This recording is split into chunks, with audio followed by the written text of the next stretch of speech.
هلو يا جماعة، أنا ميرنا وأنا النهاردة هغير الفستان بتاعي، أخليه من فستان بسيط لفستان حلو قوي وكيوت.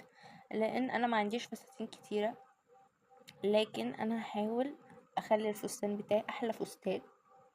والفساتين في مصر غالية جدا، ب300 و400. أنا محظوظة إن أنا لقيت فستان زي ده ب50 جنيه بس من سوق السلع المستعملة، لكن هنشوف في النهاية هيبقى أحسن من أغلى فستان في المحلات كلها. تابعوا الفيديو للنهاية. ده الفستان بتاعي، ظهرت بيه فيديو قبل كده، بحط صندوق احط الفيديو في صندوق الوصف. بصوا يا جماعة، رحت عند الخردواسي اللي بيبيع استراسو وبيبيع خرز. ده المتر منه رخيص جدا جدا، ب20 جنيه بس. مش عارفة دلوقتي غلي ولا لا، انا جايباه الاسبوع اللي فات. ماشي. وجبت خرز من اللي هو بيتباع في كيس ده، فقرة خيط عادية جدا مع إبرة فيها، وطبعا نلضم خيط فيها. أنا عملت خيطين علشان أخليها أسمك. ماشي، بس عادي انتوا اعملوها خيط واحد وخلاص. ماشي.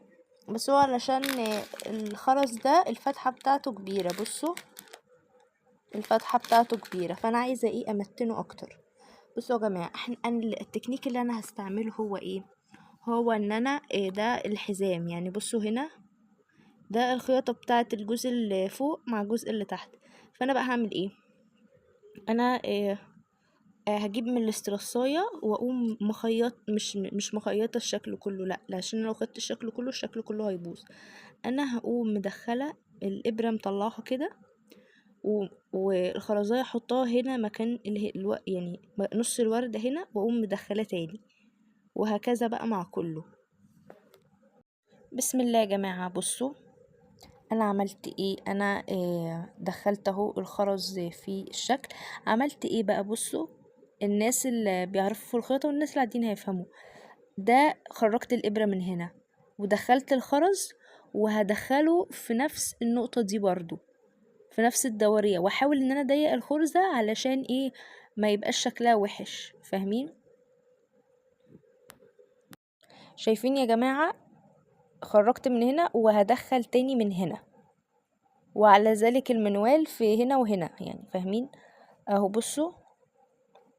بصوا دخلت من هنا وحطيت الخرزة واخرج تاني من هنا بالشكل ده.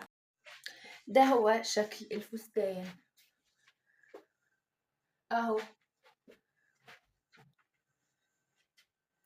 بصوا يا جماعة، بصوا شكله بقى تحفة قوي، شكله بقى احلى قوي مع ده، بقى شكله احلى يعني. بصوا، وبصوا من ورا انا ما حطيتش خرز. ليه بقى انا ما حطيتش خرز؟ اولا لان هو بيوجع، لما اجي اقعد مثلا وسط ظهري هيوجعني. ثانيا علشان اوفر في الخرز ده اعمل بيه شغل تاني. بس ايه رايكم؟ حاسه ان هو اضاف لمسه بسيطه لكن جميله جدا في نفس الوقت. قولوا لي رايكم في التعليقات تحت. شكرا لكم على المشاهده.